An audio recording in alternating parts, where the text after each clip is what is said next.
Hrvatska matica iseljenika i Panonski institut iz Pinkovca u austrijskom Gradišću predstavili su Panonski ljetopis 2013. i proslavili 20 godina izlaženja te višejezične publikacije. Na stranicama ljetopisa spajaju se tekstovi znanstvenika i entuzijastičnih amatera, a u 2 desetljeća izlaženja ljetopis je istodobno spona među narodima u Panoniji i način da Hrvati očuvaju svoj identitet, kulturu i jezik. U Hrvatskoj matici iseljenika u Zagrebu obilježena je 20. obljetnica Panonskog ljetopisa. Od početka tiskanja promicao je višejezičnost i višestruki identitet Zapadne Panonije. Na 4 jezika, hrvatskom, njemačkom, mađarskom i slovenskom, na 10.000 stranica u 20 godina pisalo je 1000 autora o suvremenim temama i života hrvatskog naroda.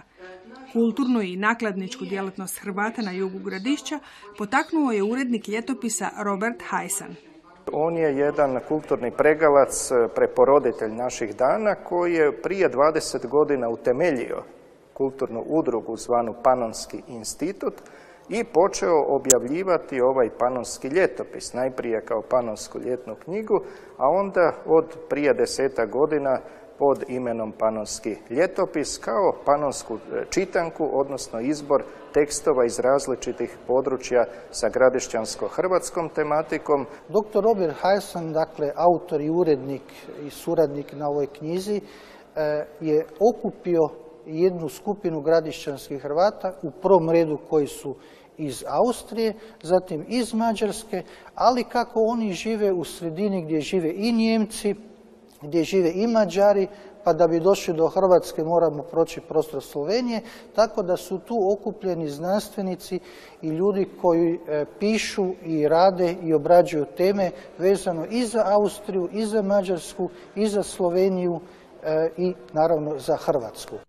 Posebnu vrijednost publikacija ima za očuvanje jezičnog blaga, gradišćansko-hrvatskog idioma na kojem pišu pojedini autori, kao i za njegovu popularizaciju među većinskim domicilnim stanovništvom.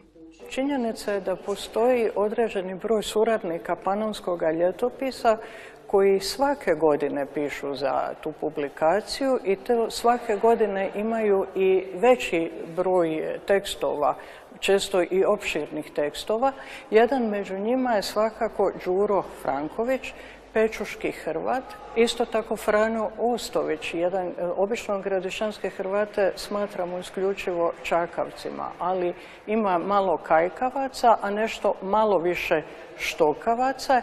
Jedan od njih je i Franjo Ostović koji redovito piše baš o tih 12 sela Vlahije. Joza Lavička, moravski Hrvat, je redoviti suradnik. To je dokaz da zapravo Hrvati iz svih zemalja panonskog prostora redovito surađuju u Panonskom ljetopisu.